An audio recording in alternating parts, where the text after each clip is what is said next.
Assalamualaikum warahmatullahi wabarakatuh. Alhamdulillahilladzi khalaqal mauta wal hayata liyabluwakum ayyukum ahsanu amala. Allahumma salli wa sallim ala sayyidina Muhammad wa ala alihi wa sahbihi ajma'in, amma ba'd. Sahabat hijrah istiqamah dimanapun antum semua berada, janganlah kita bosan untuk selalu minta kepada Allah, ya Allah, berikanlah rahmat, taufik, hidayah agar senantiasa bisa meliputi kehidupan kita, sehingga apa yang kita lakukan semuanya bisa atas nama Allah Subhanahu wa ta'ala. Sahabat hijrah istiqomah yang dimuliakan Allah, belakangan ini Indonesia sedang diuji oleh Allah Subhanahu wa ta'ala dengan satu ujian yang begitu luar biasa. Dikirimkannya satu tentaranya Allah berupa virus yang menggemparkan hampir seperempat dunia.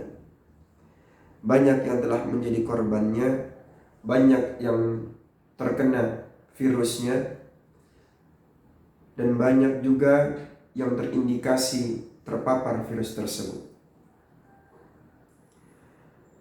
Pemerintah kita mengambil keputusan untuk meliburkan, menonaktifkan segala kegiatan kita di luar rumah sebanyak 2 minggu.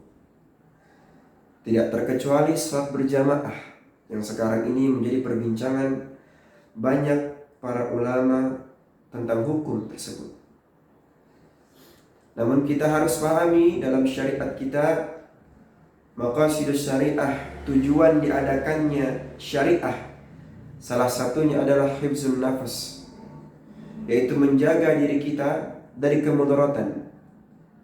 Kalaulah memang ketika kita melaksanakan sholat berjamaah ataupun kita berkumpul di kerumunan ramai orang, itu dapat menyebabkan tersebarnya virus tersebut, maka langkah yang kita ambil adalah menjauhi keramaian tersebut. Ini tidak menyalahi agama kita, dan jangan kita menghukumi orang yang tidak melaksanakan sholat Jumat berjamaah ataupun orang yang tidak datang ke masjid untuk melaksanakan sholat berjamaah lalu kita hukumi mereka sebagai orang yang munafik. Jangan.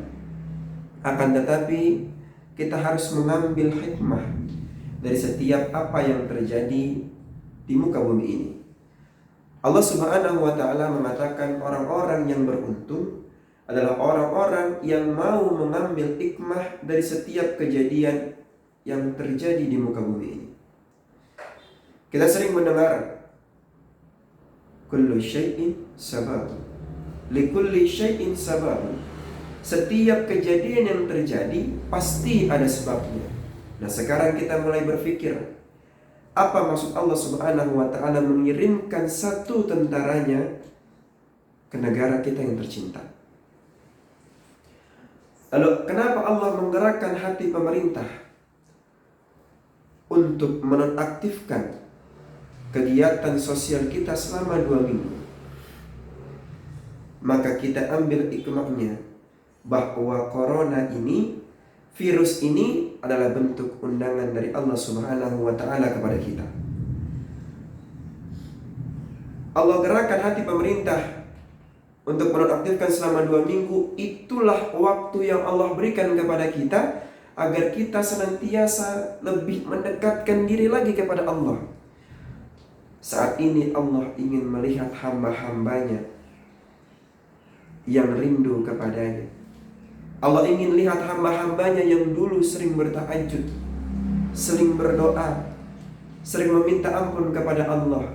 Saat ini Allah berikan waktu kita 2 minggu untuk bertakarub kepada Allah Subhanahu wa ta'ala.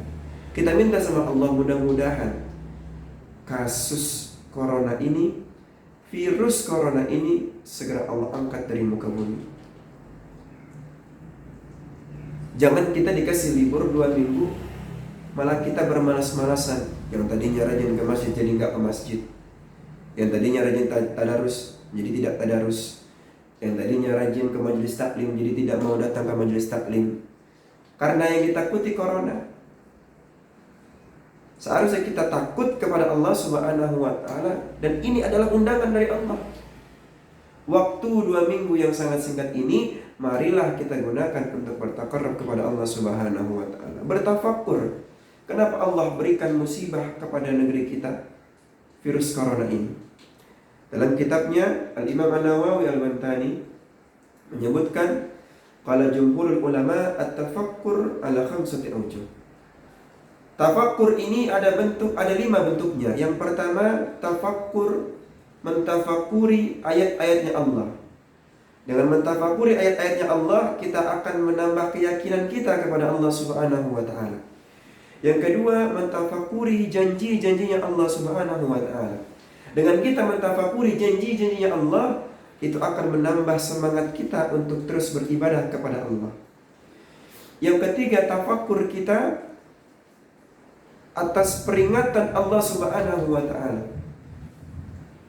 Dengan mentafakuri peringatannya Allah, kita akan bisa menambah kehati-hatian kita dalam mengambil suatu tindakan. Lalu yang keempat, kita mentafakuri ancamannya Allah. Dengan kita mentafakuri ancamannya Allah, kita juga bisa menambah kehati-hatian kita kepada Allah. Dan yang kelima, kita mentafakuri kelalaian kita kepada Allah Subhanahu wa taala. Kita ini manusia yang lalai kepada Allah. Kita harus rajin-rajin bertafakkur agar kita tidak menjadi orang yang sombong dan memiliki rasa malu terhadap diri kita sendiri. Lalu ada tambahan yang terakhir, yaitu tafakkur atas nikmat-nikmatnya Allah Subhanahu wa taala yang telah Allah berikan kepada kita. Sehingga dengan mentafakuri nikmat-nikmatnya Allah ini, kita bisa menambah rasa syukur kita kepada Allah Subhanahu wa taala.